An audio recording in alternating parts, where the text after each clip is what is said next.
Your Eminence, all the Drukgyal Masters, and all the members of Sanghas. I'm delighted to be here to speak amongst such a distinguished group of speakers. First of all, coming from a place like Hong Kong, our economy thrives on consumption, so we want to encourage as much as consumption as possible. But I don't think we can talk about consumption without trying to understand why people consume and why people consume excessively. I think, when I see some of the advertisement on television or some of the commercial programs, sometimes I can't help but think, wow, I have to get this because it is going to be good for my health or good for my image or whatever. So I think today the advertising agencies are so good at selling, they can probably tell you that, every desire you have, you can fulfill by consuming. I think that's basically one of the messages they try to create. But I think consumption in the long run cannot fulfill happiness, cannot fulfill desire, because it is sort of a spiral. The more you consume, the more you want. And I think in an economy like today, where people are getting more and more materialistic, they are looking for something more. But it's limitless. You can keep spending money and keep getting more. Things will pile up at home. It will be just waste. I think the simple equation is whatever you buy minus whatever you need, that's waste. But I think the spending habits of people can be dealt with. I think if there is a lack of spiritual dimension or a set of values, then I think the modern economics thinking would just encourage maximum consumption. But the Buddhist belief is that non-consumption actually contribute to well-being. So I think this is something that I think we also need to keep in mind. So I think in general, consumption also creates attachment. And this is, I believe, in the Buddhist teaching. Attachment is something that we as an individual, as laymen, need to deal with. So I think, in consumption, again, it's about need.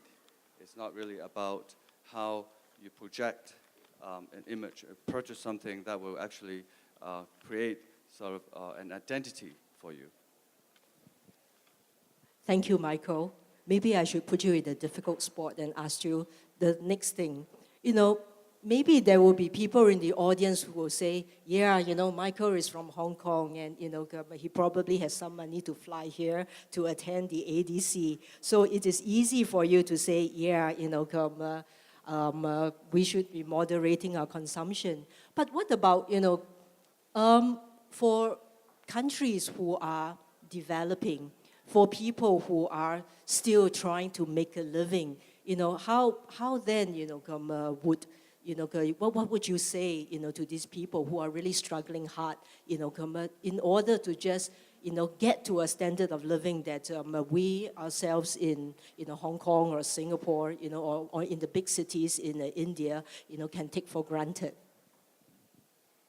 The first time I went to Bhutan was last November. I was very fortunate to be able to participate in the Yatra in Bhutan. Bhutan has always been known as the happiest country on earth. The first time I was there, I was really trying to figure out why people are so happy there. Why is this happy index, is so high in Bhutan? And I come across with one thought.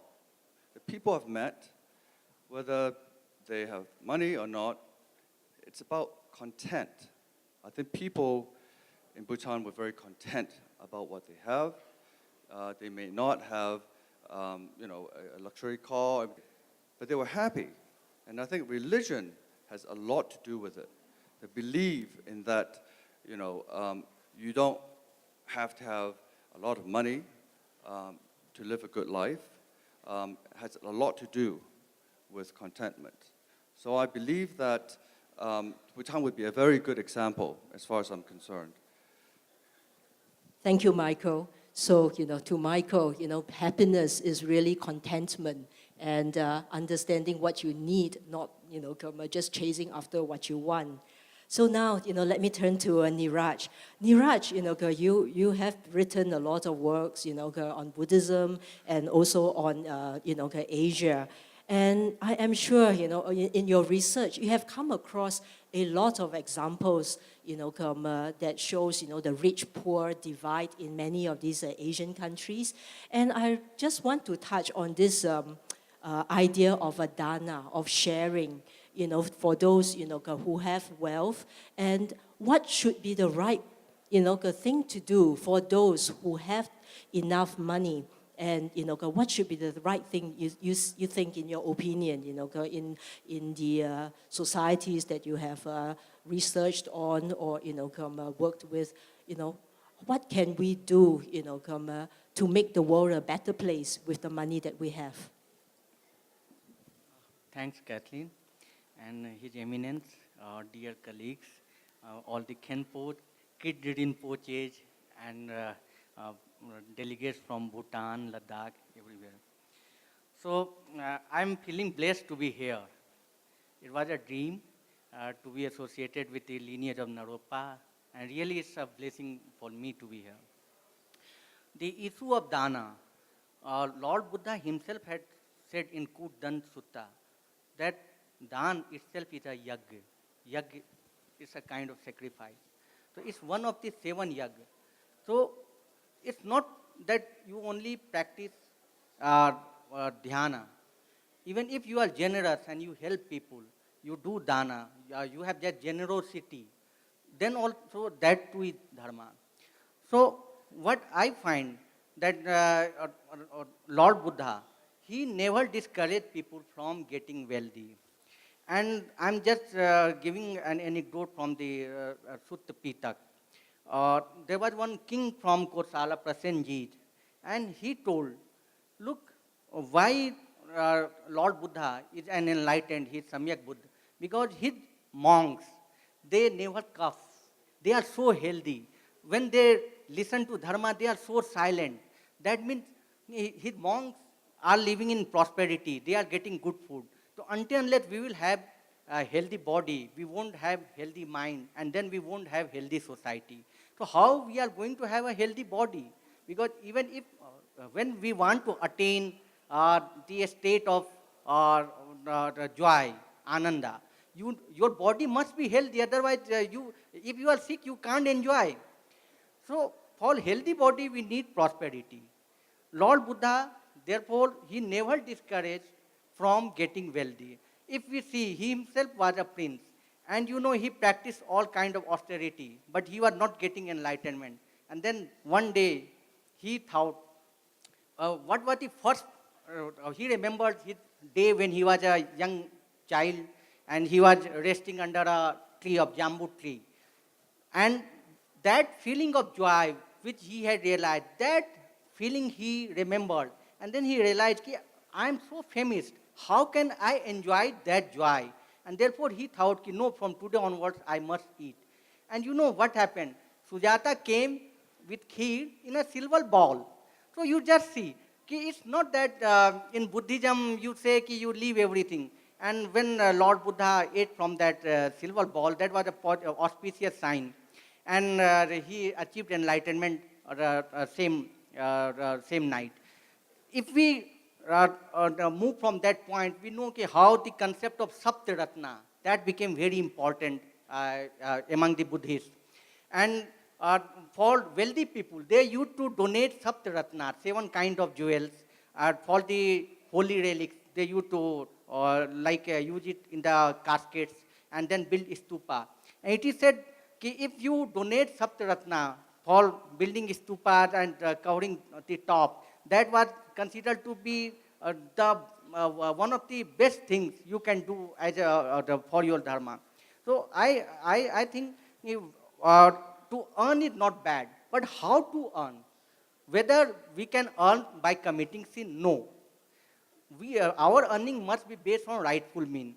There also, but what would be the rightful mean? There is another anecdote of Bindu Mati. So there is a sutta again in Sutta Pitak only. She was a prostitute, and King Ashoka, once he told the residents in Patliputla that whether people who are following Buddhism, can anyone move Ganga backward? And then that prostitute Bindu Mati, only she could do that. And he was surprised, how could she do that? Then it was learned that Bindu Mati, she used to serve all her clients, may it be rich, may it be poor, of any caste, with that attitude of upeksha, indifference. So she was so much balanced in her mind. So though she was in a bad profession, but even if you are in, say, banking sector, but you are maintaining your equanimity, you are not attached to the income, and you are not, you don't despise even loss. So that state balance of mind, if we attain in any profession, that Buddhism allows. Moreover, if in Buddhism it is said that Chatur Brahm Viharini, we have to move in the four kind of Brahma. First is Karuna, second is Maitri, third is Mudita, and fourth is Upeksha. So Karuna, you can't be compassionate if you yourself don't possess. So you have to first you have to be to that state that you can be compassionate to the underprivileged people. So for that you have to be prosperous. Then Maitri, if you have a scarcity, there cannot be friendship if we have a scarcity, because people will be fighting for the scarce resources. That is what is happening among nations. So if we have to maintain Maitri, we must learn how to be prosperous. Mudita, you can't be, Mudita is happiness, joy. And interestingly, it is from Mudita that the term mudra has come. Mudra, in Mahamudra tradition also, or mudra is also the coin, currency. So there is a connection. There is a connection. Why we feel so happy with wealth? Because mudra gives us mudita. So similarly, if you see, like we have concept of Rup Dhatu and Saptaratna, Rupya, silver, and from that this Nepali Rupya, Indian Rupya has come. So there is a connection between wealth and Buddhism. So after Mudita, we have the Upeksha. Even though we have all these three things, but then we have to maintain that attitude of indifference towards earning. So I feel this is how we should earn, and we have to be generous, and we must help the underprivileged, but for that we have to prepare ourselves to help them. Thank you, Niraj. So, even when we want to give, we must have the right attitude, and we must think about what are the rightful means. So now we turn to His Eminence. Eminence, so what would you like to share, about, the Vajrayana Buddhism's view on attaining material wealth, but really, for many of us who are, new to Himalayan Buddhism, the Buddha statues, that we see are all richly adorned, drawn, crafted in gold with jewels all over. So what does really, the jewelry mean, on all these Buddha statues? So, could you kindly share with us on this? First of all, my greetings to all the distinguished guests, and also to the, learned panel speakers. The reason I asked to be last is really because I really want to learn. I want to learn from all of you. And I know you guys, all the gentlemen here are very polite. So if I say my view first, you might not share your view for fear it might contradict mine. So that I will lose the opportunity to learn from all of you. So that is the reason why I asked to be the last.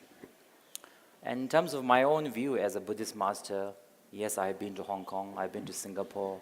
I live in most of my time in Bhutan, known as one of the happiest countries in the world with the concept of GNH. Sure. So yes, I can understand, I think, all the points. And I would like to relate all the points that has been shared here to the three yanas. Firstly, Buddha Shakyamuni said that if you are crossing a river, you need a boat. He asked the disciple, when you're crossing a boat, do you need a boat? And the disciple said, yes, we need a boat. Then Buddha asked, after you have crossed the river, is it wise to carry the boat on your back? Disciple said, no, that will be very stupid. Buddha said that. So what Buddha is trying to say is that the Dharma, the path, whether it is a Theravada path, whether it's a Mahayana path, whether it's Vajrayana, is like either one is a boat, go by boat, very good, you cross the river. One goes by the bridge, also you cross the river. One simply goes by plane and fly over it. Also you cross the river. So it does not make sense to say that, whether it's a Vajrayana, which does not necessarily say wealth is bad. Theravada says wealth is very bad. You must keep far away. You monks are not even allowed to touch gold. So we cannot say that one path is good or one path is bad, because they're equally ways to cross the river. As long as you cross the river, it doesn't matter.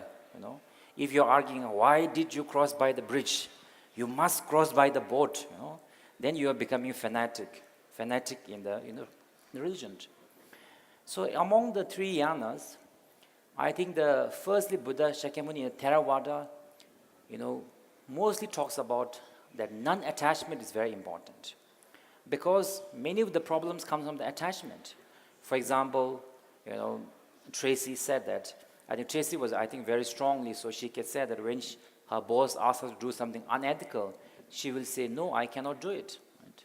So the reason that she may be able to do it is because maybe, financially she's kind of okay. So she's not that, luckily she may be financially or she's stable. Or either she's stable or she's confident in her own skill and knowledge that she's not that, maybe she may not be not fanatically attached to her post. I will not, yes, I like my job, but not at the cost of my value. She's not that attached to it. That is why she can say no to her boss. But many of us cannot, because we are so afraid that I will lose my position, I will lose favor, I will lose, So that's why we end up many times saying, yes. We end up saying these because we are attached to it. Right? And that mistake comes from being attached. Similarly, one example that I really like to give is, a watch, right? Because I would say, like, for example, this watch, let's imagine, this is a very simple watch. Let's imagine it's 100,000, now we have crazy watches. Watches cost $1 million, I don't know how it can be, but anyway, let's imagine it is $1 million watch, And if I break it right now in front of all of you, you will say, oh, this crazy Rinpoche, Some will say, oh, you should have given to me, why did you break it? But none of you will feel any pain at all. But if I give it to you, and 1 minute after if I giving it to you, if I break, then you will feel the pain. Why? Watch is the same, 1 hour, 1 minute before you didn't feel, now you feel. Why? Because of the attachment. So the suffering comes from the attachment. And that attachment blinds us to the truth. So that is why in the Theravadan tradition, Theravadan tradition is very much good for the beginner like us. Even though we are Vajrayana, we respect and we practice Theravada, because many of us cannot handle wealth. That is why when you are young, it is recommended to, many things parents should keep you away from, because you cannot handle it. So similarly, we are like a baby on the path of the Dharma. That is why Buddha said, right now you cannot handle television, maybe cannot handle wealth. So I keep you away until you grow up. You need to, So that is the Theravadan part, which is very good for us. So I think that relates to what, Tracy is saying, that attachment, right? And because attachment we do, if you don't have that much attachment, we can make decisions, we will do things which are morally right, and, we don't suffer so much. If you have no attachment, no pain, right? You have a watch today, it's broken, it is impermanent by nature anyway, we have to die, what is the cry about a watch, right? So I will relate to Theravadan teachings, what Tracy said. Then I will relate Mr. Kumar's explanation to the Mahayana path. Mahayana path emphasizes on compassion, selflessness. Because the problem with having a wealth and a power starts when we are selfish. Having a power is not a problem. Having a wealth is not a problem. But the attachment is the problem. That is why if some of you have watched the Michelle Yeoh's movie, The Lady, she said that, I think she played the role of Aung San Suu Kyi. She said that it is not the power that corrupts, the fear of losing power that corrupts the people. Actually, if people who are compassionate, if who are, for example, like kings of Bhutan, right? They have power, they have a great compassion, and because they utilize the power in such a way that Bhutan enjoys such a great piece of happiness. So such kind of bodhisattvas and great beings should have power. But all these beings who have power should definitely have a great compassion, great selflessness. So then the power wealth can be utilized very correctly, very effectively. Right? Otherwise, some people used to say, we don't like politics. Politics is very dirty. Right? I'm not a politician, but I can, in a way, I can't say I'm not a politician because, in a way, even dog is a politician, right? When he wags his tail, that is his politics, right? Politics of the dog. So when we smile, that's the politics in a way, right? But let's say general politician, but some people say, oh, politician is very bad, let's leave it, right? So if all the good people leave it, maybe all the wrong people will go in the politics and we'll have a wrong leaders, So my point of view is if you are a good person, you are a good-hearted person, you want to be a politician, you want to be a businessman, I will say it's good. I wish all my friends and students to be very successful in their life, as a teacher, as a businessman, as a politician, but please have a good heart, please have a selfless heart. Use your power not only for yourself, but for the benefit of others. Right? So that is very much to the Bodhisattva path. Also, when you have a compassion, power doesn't corrupt you. Right? For example, if you are a mother and your children are sick in front of you or going south, you have $1 million. What will be you will not be enjoying the wealth or being proud about your wealth power. You will be, how can I use my money to help my children? Help them, take them from suffering. So bodhisattvas may have wealth, but if they have a great compassion, there will be no attachment. There will be no pride. So it doesn't harm. Wealth itself doesn't harm, right? Watch doesn't come and hit us on our head and give us a problem. It's our attachment that gives us the problem.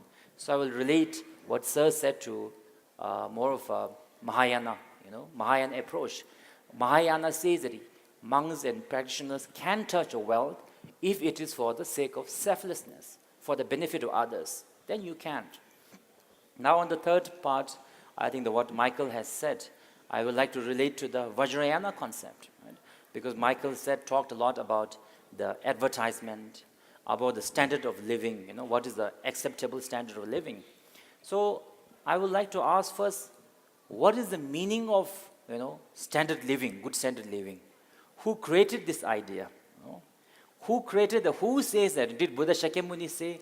Who said that, standard of living is you must have a cash, condo, I mean, if you ask me, I don't want to live in a condo, because in Bhutan, I'm used to open space, In Nepal also, who would like to live in a condo? If you make a little bit of noise, somebody from downstairs comes and complains, what are you doing?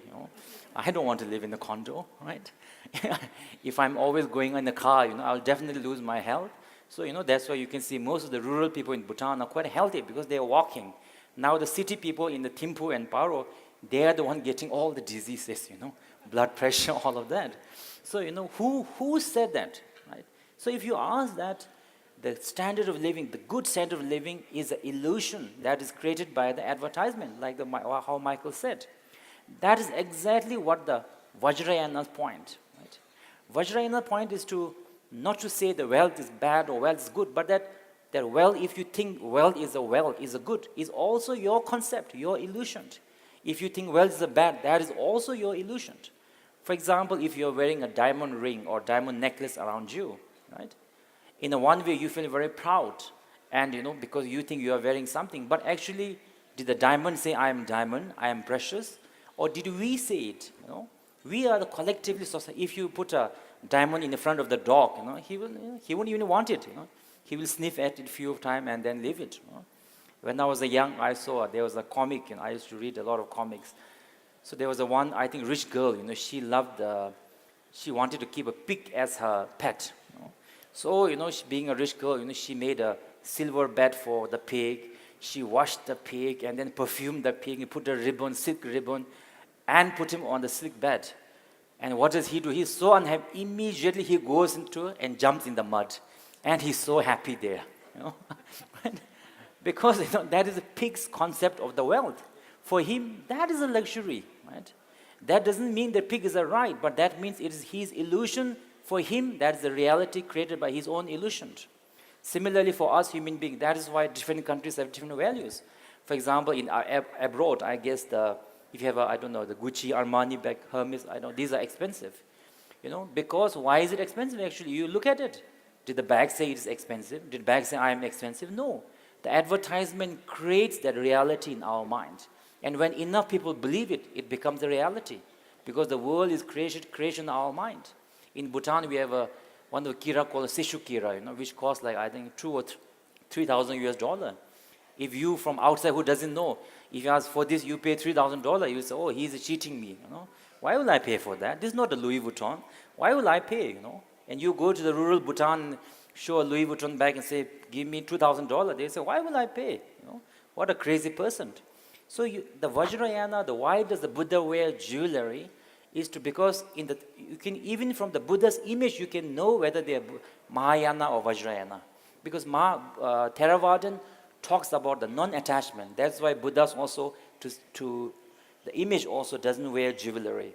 Vajrayana talks about seeing the ultimate truth, that wealth, good, beauty is a creation of your mind.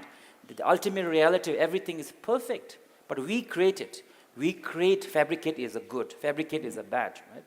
One of the examples that I often share, and many of my friends have heard is, I don't know whether it's true or not, but there's a joke among us that when the British expedition went to Tibet, I don't know how long ago, they went up there, and then the Tibetan people, there was a kind of prediction that some foreigners will come, or something negative some disaster will come. So when they had never seen I think the foreign people with the yellow hair, and Westerners have green eyes, so they were really scared. So what they did in our Bhutan and Himalayan tradition, to chase off evil, we do a clapping called Dokpa. We do a prayer. So all that I think Tibetan people start doing prayer and clapping, and the British were so happy. They thought they were being welcomed by the king. Actually, they are being chased away. Right? So that also shows concept. So now in our 21st century, now before we don't do, but now ADC, wherever, every time master comes, gives a teaching, you clap. So if you don't understand the concept, are you chasing us away or welcoming us? Again, it's a concept, right? It's not this, it is the concept. So this is what Vajrayana wants to teach, that entire phenomena world is perfect by itself. Everything is perfect, everything is a Buddha nature, everything is perfect, but by fabrication it becomes good, bad, rich, poor, jewellery. So that is why anyway, in my conclusion, I just want to say that, sometimes people ask me, you as a Rinpoche, you must have had a very hard life, being away from your parent, sitting in a monastery, maybe I didn't get the PlayStation 2, to play with, We had a Game Boy toy, We didn't have PlayStation, So, did you have a hard life, being away from your parents? So I would say, till I was 20 or something, yes, I had to feel like that. I have a very sad life. Other people, they are having such a nice time in America, all of that. But now as I get older, I've come to understand that every life has its own beauty, which cannot be compared with other countries. For example, I can say that yes, it's true that I was not able to be with my parents as often as I wish, but I had great teachers who are like a parent to me. I may not be able to spend time with my family, but my monks and my friends, they are more than a family to me, right? And I tell jokingly to and I will jokingly say that yes, it's true that I may not know how to disco dance, but I know Lama dance, and you guys don't know, You in America don't know Lama dance. I know Lama dance, And as to Bhutanese, I always say, yes, you don't have to envy the American. Maybe you can't get hamburgers, but you have ematadzi, They don't have ematadzi, Why should we envy them? And why should they envy us also, right? They don't have ematadzi, but they have hamburger, Why should we envy each other? So that is what I want to ask, that what is the meaning of standard of living? Yes, basically that is actually what His Majesty, the Fourth King's visions of GNH based on that. Yes, we need, good health, good governance, the good house and all. But after that is a creation of your mind, right? If you tell yourself, Instead of always comparing up, if you tell yourself, I'm pretty good, I have a good health, I'm living in a country where the medical is free, I have a roof over my house, I'm quite good, you will feel good. You know? You look up at, I don't know, you have maybe 1 million, you look at $2 million millionaires and say, oh, he has 2 million, you will feel very poor, you know, because both poor and rich are very much a conceptual thing. So this is, you know, I think today actually all the three, I think somehow or other, I think they, intentionally or unintentionally, they have explained the three yana. Thank you. Well, thank you, Your Eminence, for a very, very good summary, of the Triana's attitude, view on wealth. But it turns out that you are not the last speaker after all. Okay. So we have here actually on stage Ms. Achana Attari from India. And she has actually, rushed all the way here from the airport. So Achana, thank you very much, for coming all the way here to join us today. And Achana, you are a communications coach with experience in working with children and youth, and you were also a lecturer on sociology at the University of Delhi. So, right now at this panel, we are talking about wealth and, how people view wealth. So, could you just share with us, how you feel the young children, young youths of Asia, that you have been working with, what are their views on wealth? Is it moving away from, the Buddhist view? Is it going, towards excessive materialism? How do you think, we could get them to actually, focus on, the right way of viewing wealth and, using wealth? Well, firstly, I don't know about a right way or a wrong way. That itself becomes a bit of a problem with saying this is the right way. But I'd like to share my experiences over a period of time with children I've interacted with while doing research, while teaching. And it has been, a learning experience for me at every stage. At one time, I was working with children who had learning disorders, etc. And we used to talk to them about, if you're getting pocket money and would you be sharing your pocket money. And for them, it was very obvious that yes, even if some of the children were pickpockets, etc. And they said, yes, whatever we earn, whatever we picked, wherever we got the money from, we would share with the children. Whereas children from a little more affluent homes would say, no, my pocket money is my right. My parent has given it to me. So this whole thing about, what is right, what is acceptable, the values vary so much. I remember we'd, distributed coats to children, and they were very, as Sir pointed out, they're very expensive coats. Now, obviously, for them, they're expensive or cheap does not really matter. It's cold, they need a coat. And when we saw the children wearing those coats and rolling in the mud, we were like, such expensive coats, they're rolling in the mud. What did I expect them to do? Go to a mall for a movie? What is the value for them? The idea is to protect them from the cold. So, and another experience that I had was with a little child when I was doing field work in a small village in Haryana called Mahindergarh. And again, we were talking to the children, and I was trying to discuss race with them. And that child did not really understand. He says, what does race mean? What do you mean by fair skin? How does that matter? Fairer than my white cow? Because he'd never seen. So for them, what those concepts, what do they mean to the child? Is so different from what we, with our acquired knowledge and over a period of time, what we interpret those concepts and values to mean.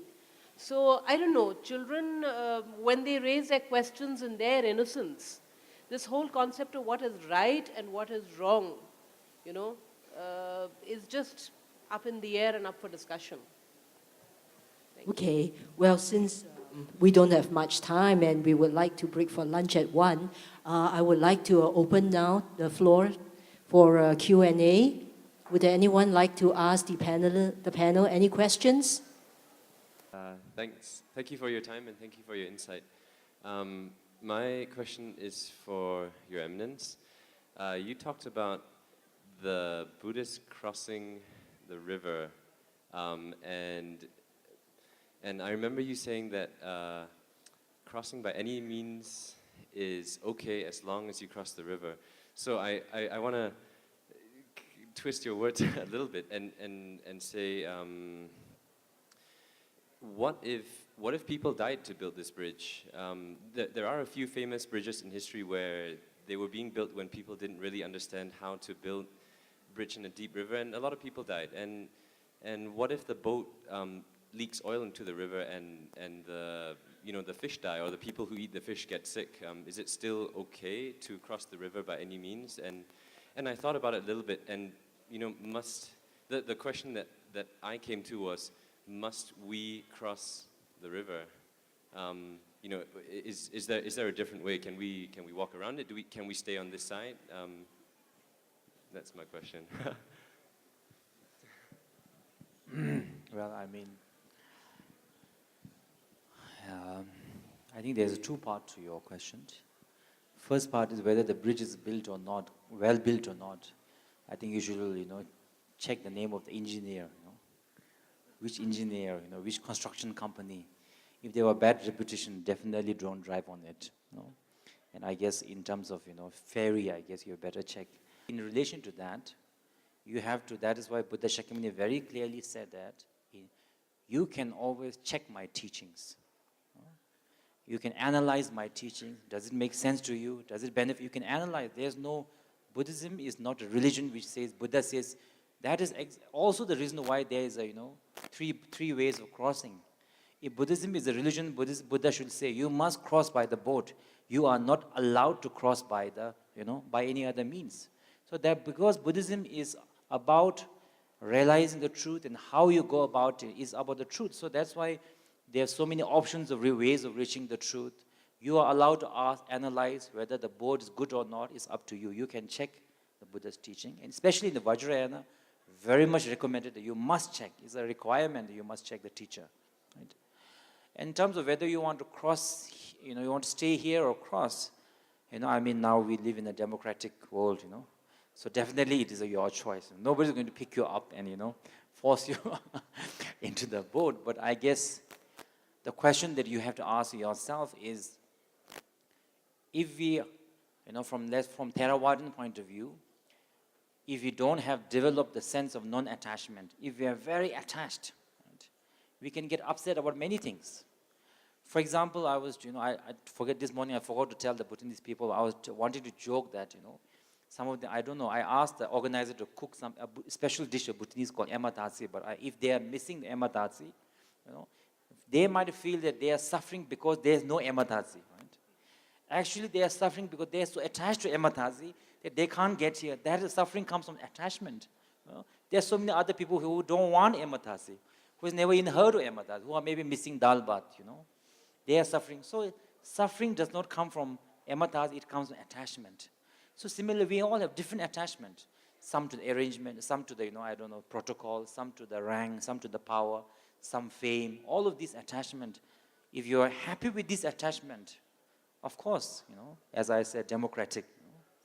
And in terms of developing compassion, the word of compassion, we have to ask ourselves, do we live in this world independently or dependent on others? Right? For example, how do you define human happiness? I will say from friends, colleagues, in the society, government, all of these are very much linked to our happiness. So that's why we as a compassionate, in the practice of compassion, if you don't learn our responsibility to the society, only about our rights, then we are the one who will be suffering. If you are not a good husband you will definitely not get a good wife.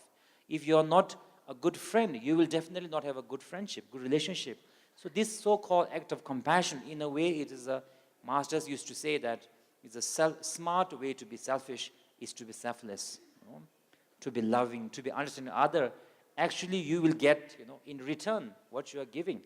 So in that way, and in terms of Vajrayana point of view, I guess, the question is, maybe you want to carry a Louis Vuitton bag, right? You are carrying it, but without understanding that it is a Louis Vuitton or something, it's just a conceptual thing, it's not a reality.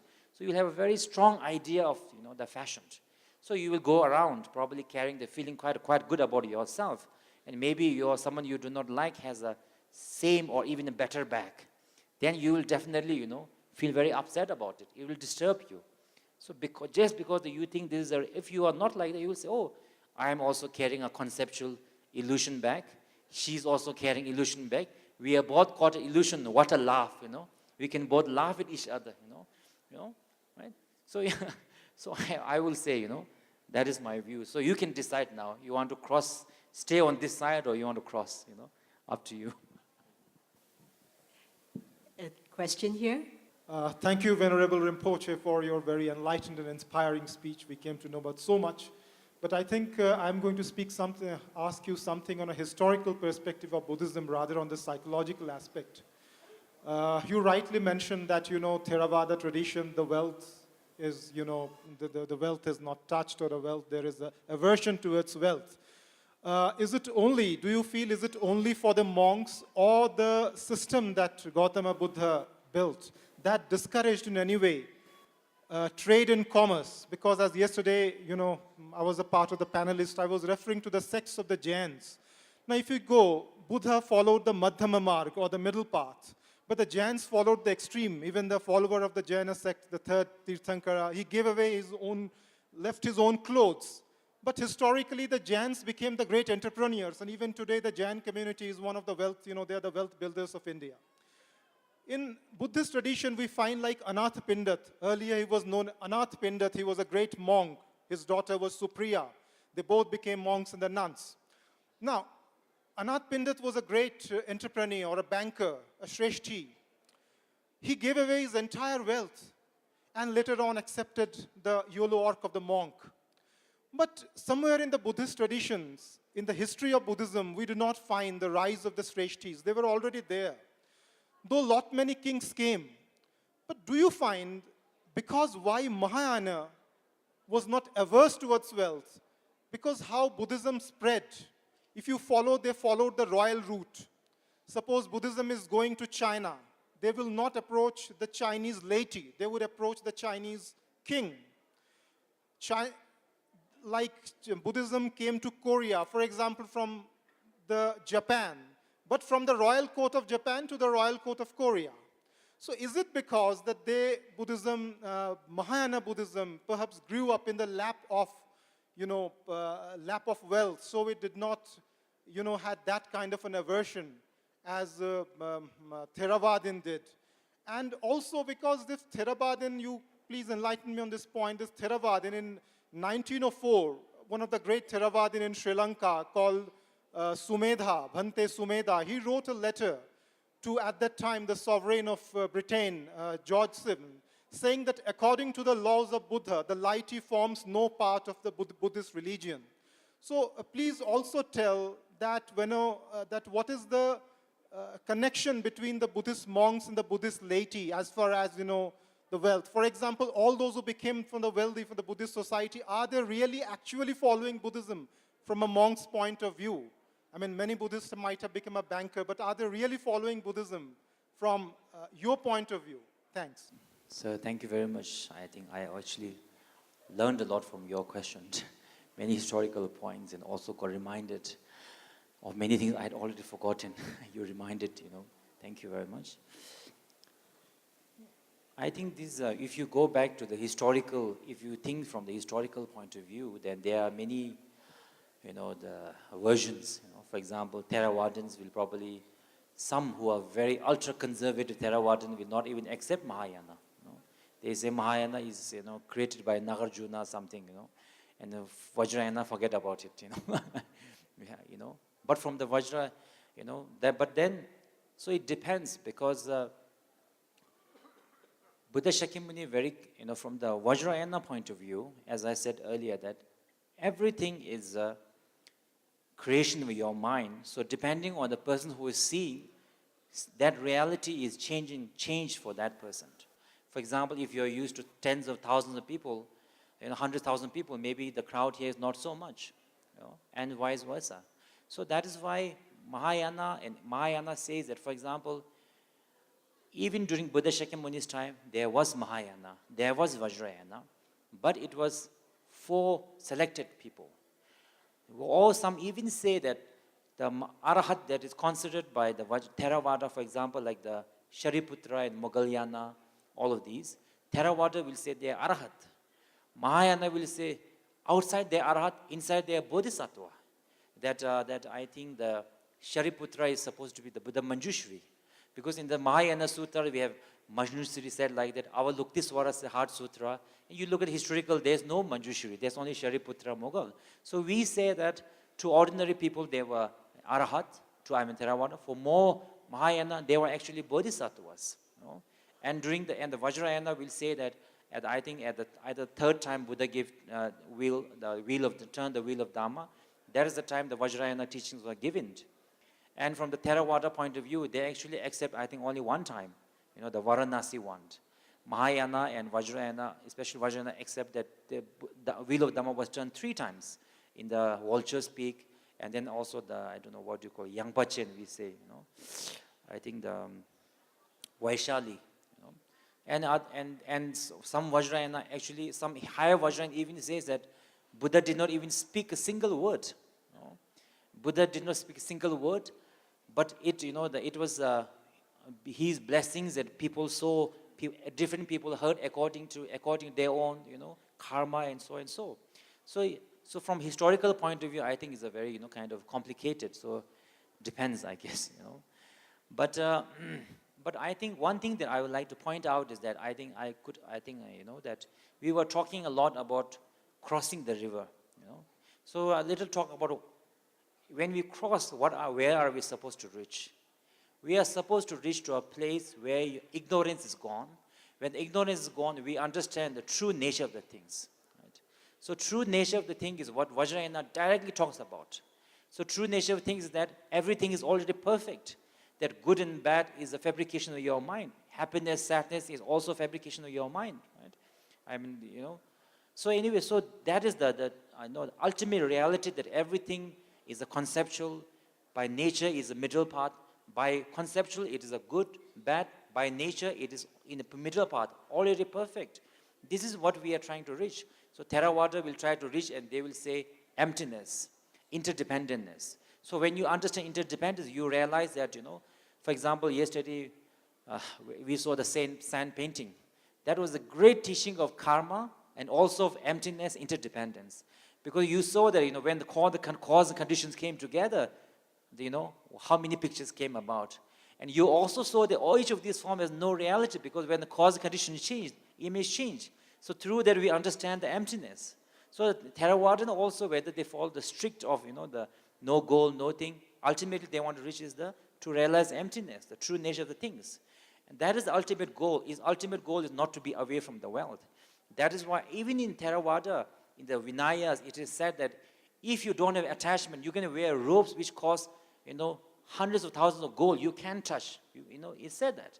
And also when you talk of the bhikshu, the ultimate bhikshu is not just someone who takes a vow, but when he realizes the emptiness, that is called the ultimate bhikshu. So if you think of not the path, not the boat, not the bridge, but where you reach, I think we will all reach to the same destination. Thank you. Thank you, Your Eminence. Your answer was certainly very insightful. Do we have one more question? Yeah, Your Eminence and distinguished panelists, I'd just like to share a little story back in Singapore, which is quite relevant to this topic today, why Buddha wear jewelry. So I remember a couple of years ago, there was a monastery in Singapore. When they tried to build the monastery, the abbot asked for lots of donation, and even the devotees devoted gold for the temple, and they built a Buddha statue that is crafted out of gold. And initially, the impression to everybody is that it was very excessive, but today, this temple has been quite popular in Singapore. There are many, many tourists that visited the temple every day in, day out. And in a way, you look at it, it is actually achieving the goal of spreading the Dharma, spreading Buddhism to all parts of the world. But in my opinion, I think that it may be too excessive. There may be many other ways to spread the Dharma and spread the Buddhism. So I'd just like to share with you this and also ask for your opinion. If you are given this luxury to do it, will you do it this way? to build a monastery. Thank you. Welcome. His Eminence has requested for Mr. Kumar to give a response, and perhaps Achana too, if you'd like to share your views on this question. Yeah, I agree. We had gone and we were told that you must go and look at the Jade Buddha. It's something really beautiful. And when we went there, we were told that the Jade Buddha cannot be displayed because it's not safe. It's been put away, and there's another green stone Buddha which you can see, which is a replica of the Jade Buddha. So I think I agree with what you're saying, that it is it not a little excessive, I feel if excessive donation is demanded, even that is not correct. Because in this age, we have this phenomena of extreme. We enjoy extreme reality shows. And like terrorism, that is the extreme of protest. Extreme of sex, that's pornography. Extreme of health, obesity. So even extreme of donation, that too is, I think, not generosity. So I think we have to follow that madhyam mark. That is the best. That is the best. Tracy, would you like to add your views? I come from a very simple view. There are many ways, there's a proverb that says there are many ways to skin a cat. And I come back to, I think, to what His Eminence said earlier about everything is a fabrication of your mind. Who is to say whether a big Buddha statue that you build is excessive or not? Some people may think it's excessive. Obviously, the people that built it didn't think it was. And there are many ways to do good or do bad. At the end of the day, it's your view and how you choose to do it. I think really what's most important is your motivation, and hopefully by whatever choice that people make in terms of the things that they do, they get to the right result. I agree with Tracy very much. And the way I read what you just said was that I think I see it as a sign of devotion. I don't think that anybody was being kept from going into the temple if he or she has not donated gold or a certain amount of money. So I think it's really up to the devotees, to give as much or as little as they want. I don't think it is an issue of excessive spending, but I just see it as a devotion issue. Thank you. Your Eminence, would you like to add a few words? Actually, what I want to add is of agreement to all the views. I think every view is a right. Right? Every view is a right. And, and because basically, we are living in a world of, fabrication, relative truth. So relative truth dictates, that is why Buddha Shakyamuni said, I think His Holiness said that, if a farmer says something, I will not argue with the farmer. If farmer says this is the thing, I will agree with him. So relative truth is the truth that, yes, there are certain people who do not like excessive, in the temples. So from those people and those practitioners, the monks, the masters also should know, if you're living in that sort of society, you should not do that. But I definitely agree that you cannot force people, because the good karma is defined by the motivation or the mind. So the mind itself doesn't want to do, then definitely we should not do. That is definitely wrong for sure. And in terms of whether it's excessive and all, I think these are, everybody is right. In which society you are living, what ways it will, because if you're living in a society which doesn't like excessiveness, and you say that, everything is a concept, you must do it, then you are harming the society. Similarly, if you're in a society of, if you're living in, I heard there's some island or some place in the Los Angeles where all the people are, the multi-billionaire who have retired. If you tell them, tomorrow you ought to practice, give up your car, give up everything, come only with a single cloth, nobody will come to Dharma at all. Nobody will even come to the talk at all. So you are not benefiting that society. So the ultimate goal should be what benefits others or not, right? And in terms of relative truth, I think it should be according to the situation where you are. And as Madam said, about the Jade Buddha, it's true. It's true in our life also. I don't know, but I've read many times in the books and the movies that many rich people, they first wear a diamond, which is actually a stone, right?